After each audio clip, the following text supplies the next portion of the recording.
Esta emisora les da la bienvenida al programa Encuentros con la Filosofía, para conversar poniendo en duda nuestras certezas. con la participación abierta de profesores de la Universidad Politécnica Salesiana, De la Universidad Central del Ecuador. de la Universidad Andina Simón Bolívar. Encuentros con la Filosofía. Se difunde semanalmente por las emisoras universitarias Infinito Digital, Voz Andina Internacional. Y Radio Faxo. Abrimos nuestros micrófonos.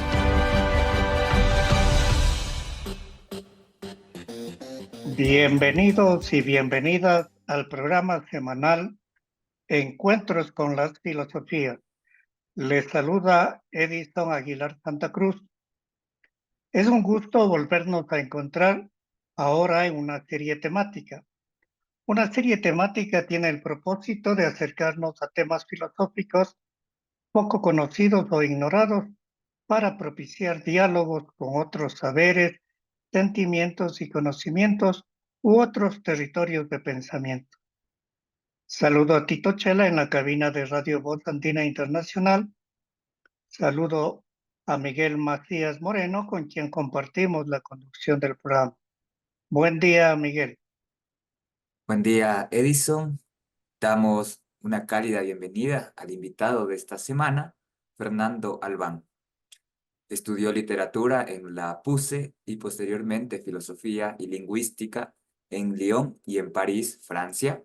Fue fundador y miembro del comité editorial de la revista de ensayo y poesía País Secreto, editor de la revista de teatro experimental El Gong y director de las revistas Trashumante y Elixis.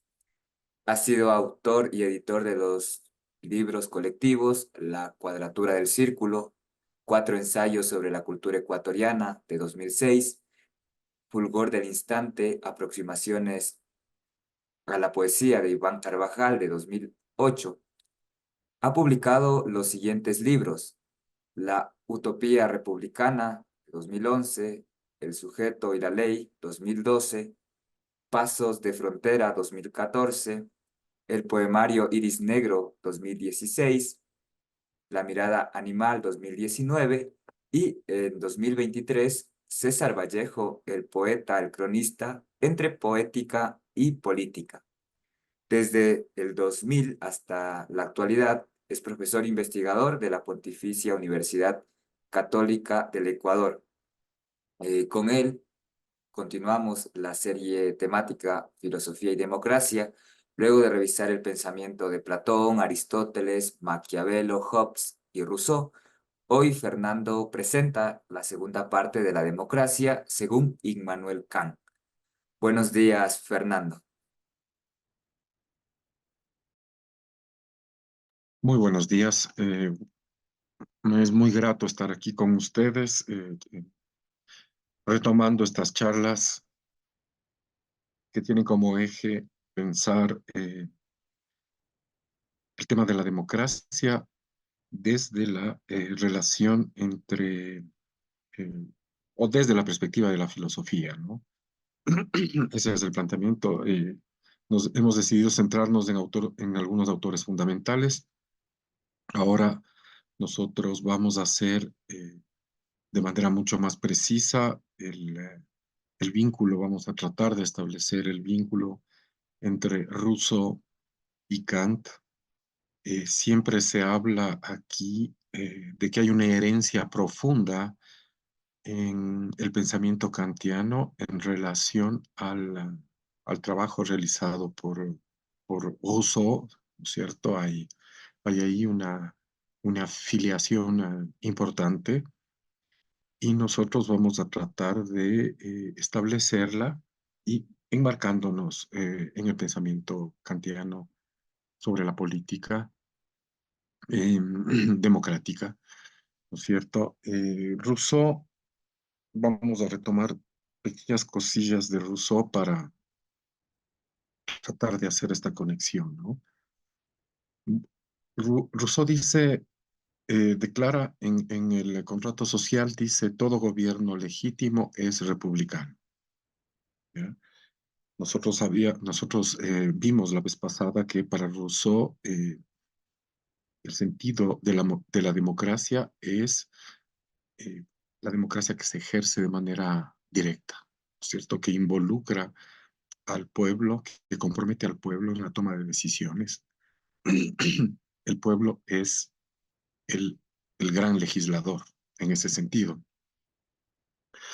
Y el gobierno republicano es, desde Aristóteles, su cualidad, su característica es el de estar regido por las leyes.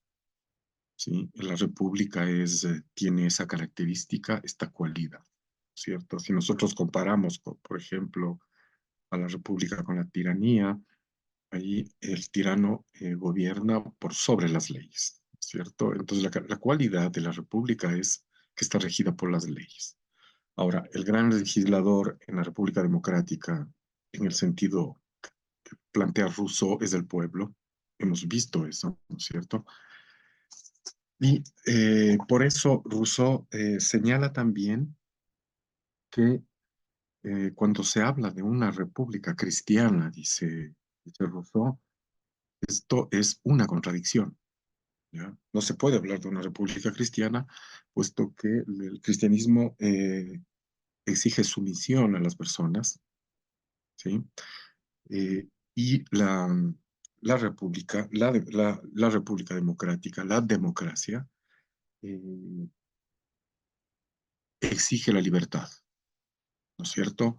Pero ¿qué es pero nosotros observábamos algo que se da en Rousseau, puesto que en Rousseau hay el señalamiento del carácter fundacional de la ley, ¿no es cierto? La ley para Rousseau tiene un carácter fundacional, ¿sí? Es lo que se configura en el pacto social, ¿no es cierto? De ahí brota, de ahí emana el ámbito de las leyes que es, de alguna manera, y que remiten al legislador, que es el pueblo, es el cuerpo político, ¿no es cierto?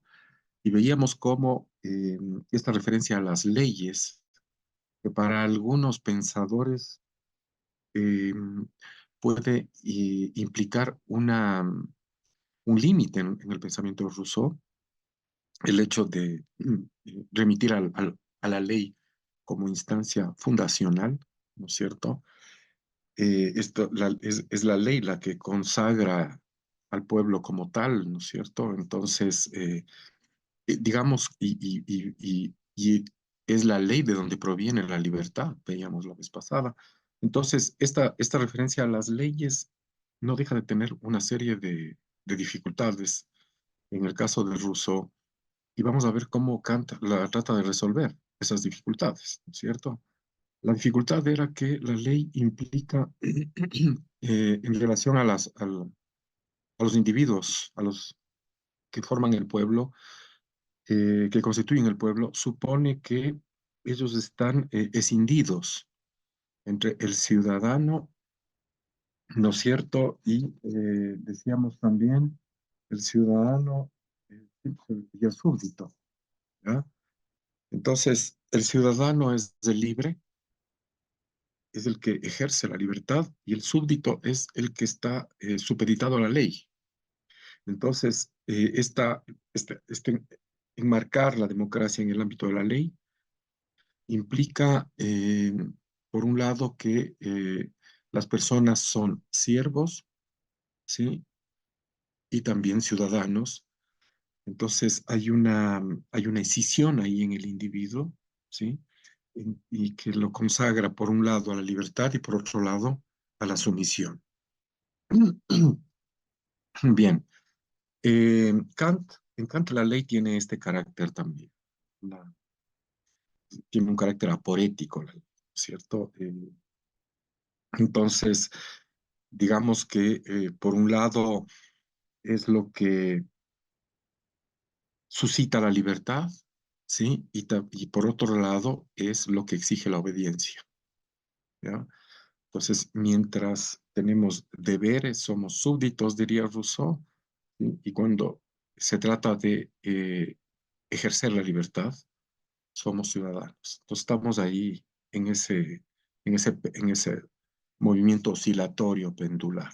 Entonces, en hay un pequeño texto de Kant que se llama ¿Qué es la ilustración? Se hace esta pregunta, que fue publicado en 1784 en un órgano de prensa. Sí, es decir, esto es importante porque este es el principio de formación del espacio público es la prensa, ¿no es cierto? Y el espacio público es indisociable de la propuesta ilustrada, es lo que viabiliza el hecho de la ilustración como gesto político, ¿no es cierto? Entonces, en este texto pequeño que yo recomiendo su lectura, eh, años antes de la Revolución Francesa, eh, eh, eh, escribe este texto Kant dirigido a los europeos en primera instancia, a todos los europeos, y en segundo lugar dirigido al monarca ilustrado, ¿sí? Eh, em, se me va, ya vamos a encontrar a quién exactamente. eh, bueno, y la pregunta que se hace desde el inicio es, bueno, ¿qué es la ilustración? Y la respuesta de Kant en las primeras líneas es, la ilustración es la liberación del hombre de su culpable incapacidad, ¿no? La liberación de su culpable incapacidad. ¿Cuál es la culpa que incapacita al humano? ¿Sí? El hecho de haber llegado a un punto en donde él puede ejercer la libertad de pensamiento, él puede consagrar en el pensamiento su autonomía, los individuos, y no lo hace, ¿no es cierto? Es decir, Europa, habiendo llegado a la mayoría de edad, porque este es un elemento discriminante para establecer el tema de la posibilidad de la autonomía, ¿sí? Habiendo llegado a la mayoría de edad, es decir, estando en capacidad de pensar por sí misma, Europa, los europeos, no lo hacen, ¿no es cierto? Entonces, inmediatamente Kant señala que es tan cómodo no estar emancipado, dice líneas posteriormente. Y aquí viene el gran tema de la ilustración, que es la emancipación, ¿sí? Que va a seguir, por ejemplo, que filósofos como Rancière lo van a tomar a su cargo y van a desarrollar toda una línea político-filosófica en, en torno de el tema de la emancipación, ¿no? Entonces, ¿qué es? ¿Qué es la emancipación? ¿En qué consiste la emancipación en un sentido ilustrado en la autonomía? ¿No es cierto? ¿Y qué es la autonomía? La capacidad que tiene todo individuo de pensar por sí mismo, ¿sí? De, de- en el momento en que se toma decisiones, en el momento en que se delibera, ¿no es cierto? Hacerlo por sí mismo, en la ausencia de todo tutor, ¿no es cierto? ¿Ya? Entonces, ser ilustrado es ser autónomo. Y ser autónomo es estar emancipado. Si es que nosotros nos tomamos este pensamiento que brota de la ilustración y que es un pensamiento que está vinculado a una exigencia política fundamental que es la autonomía, ¿cierto? Y nosotros remitimos a Platón, con quien inauguramos estas conferencias, estas charlas, ¿no es cierto? Y veíamos que en Platón el filósofo rey es el que ordena y la muchedumbre obedece. Estamos en un escenario absolutamente diferente, ¿no es cierto? ¿Por qué? ¿Qué es lo que se exige la política ilustrada? ¿Qué es lo que exige de los individuos que piensen por sí mismos? ¿Ya? Entonces, después de todo este contexto histórico, este caminar histórico, ¿no? que ha supuesto siglos, ¿sí? Estamos en en el umbral de la era contemporánea, ¿sí?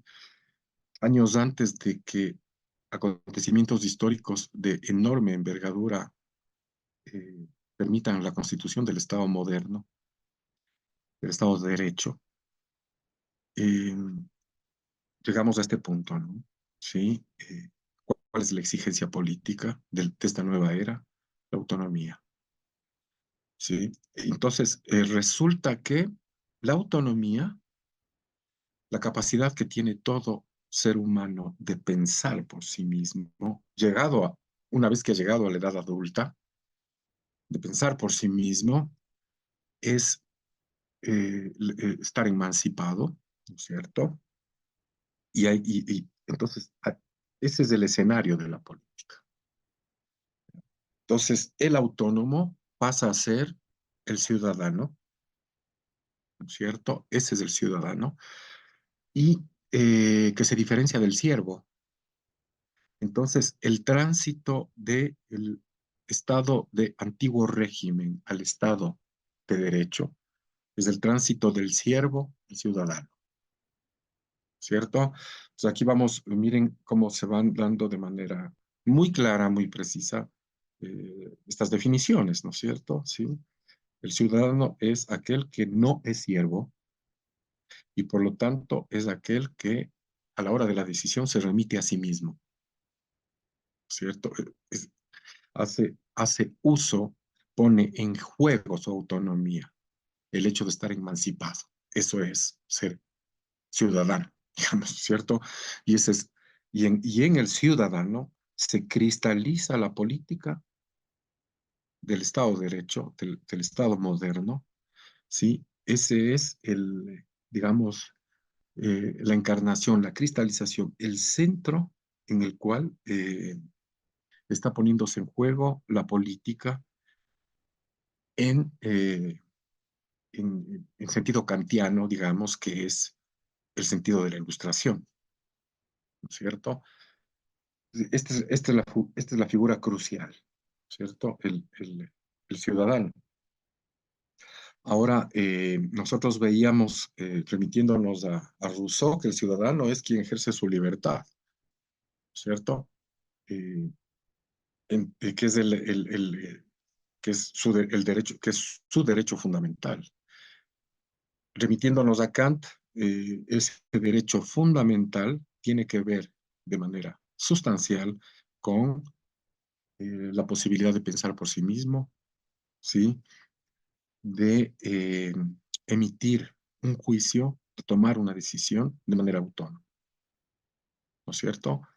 Ese es, ahí está eh, poniéndose, materializándose esta libertad fundamental que configura a lo que se entiende por ciudadano, ¿cierto? Lo que se va a reflejar inmediatamente en el tema de la libertad de expresión, ¿no es cierto?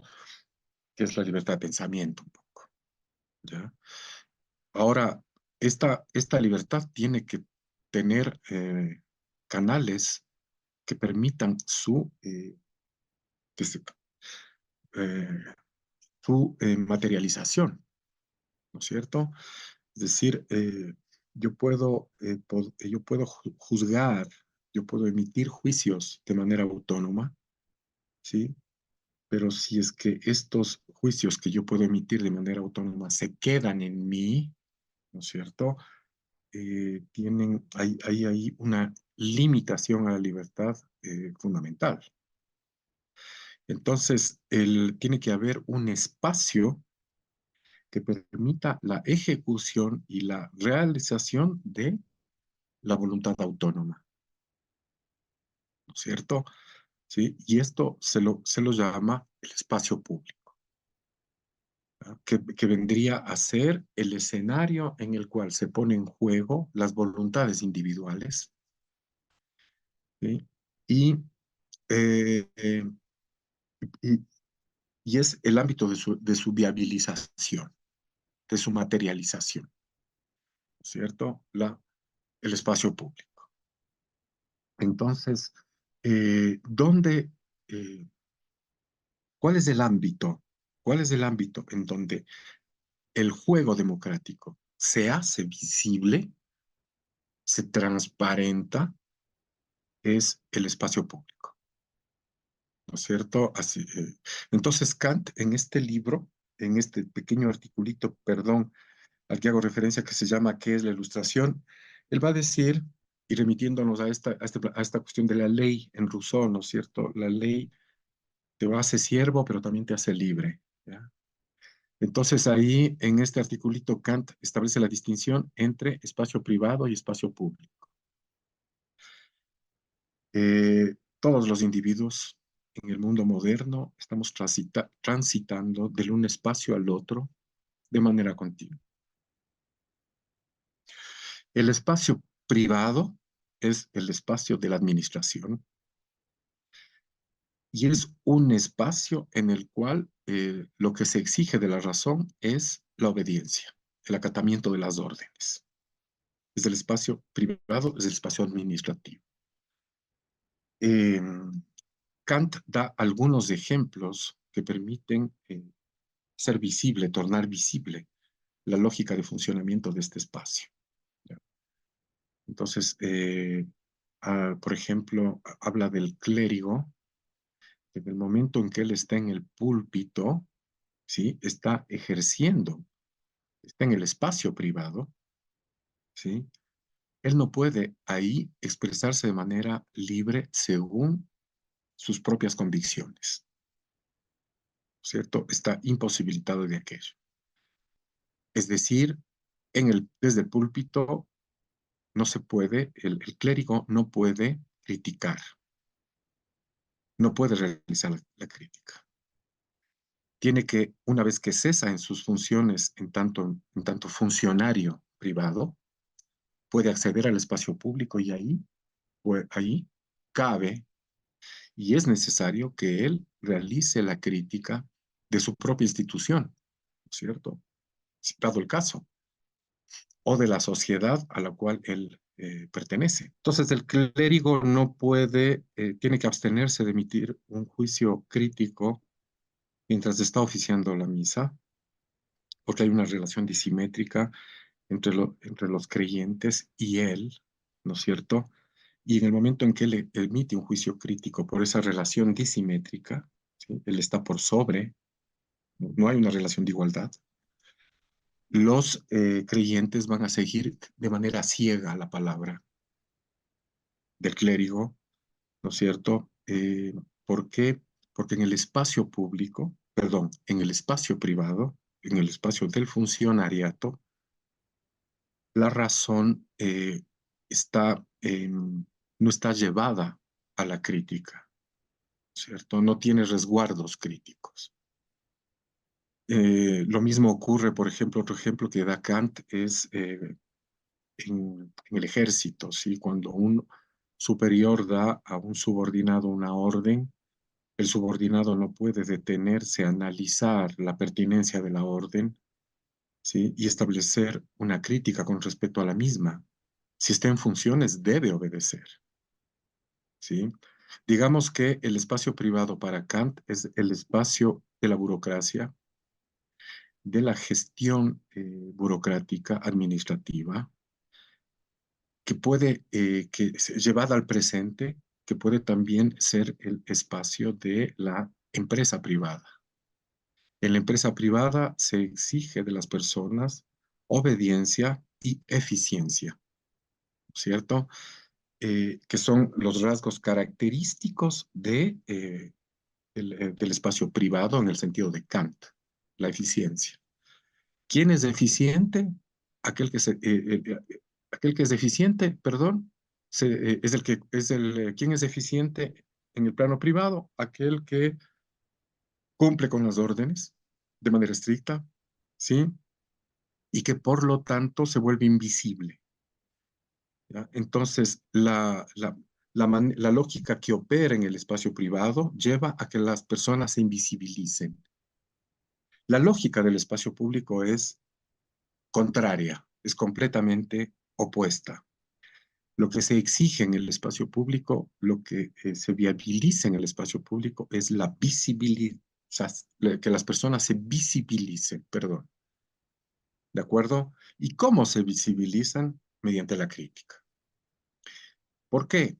Porque en la crítica la autonomía se pone de manifiesto de manera plena, ¿sí? Entonces, el espacio público tendría como propósito fundamental ser el espacio para que los ciudadanos critiquen, ¿sí? Puedan realizar de manera libre, abierta la crítica y de esa manera hacerse visibles, ¿no es cierto? Darse a conocer. Un poco en este sentido, ¿sí? Aquí la política está vinculada a la fenomenalidad, es decir, al aparecimiento, a la visibilización, ¿sí? Por eso actualmente nosotros en política, por ejemplo, cuando las minorías eh, ejercen la crítica, nosotros se dice normalmente, en la academia, por ejemplo, se dice, sí, se están haciendo visibles, se están dando a conocer. Un poco en nuestro país, esta voluntad de visibilización, ¿sí? Recae sobre la figura de espejo, que sería el referente primero de la ilustración en el Ecuador. Muchas gracias. Creo que terminamos por hoy.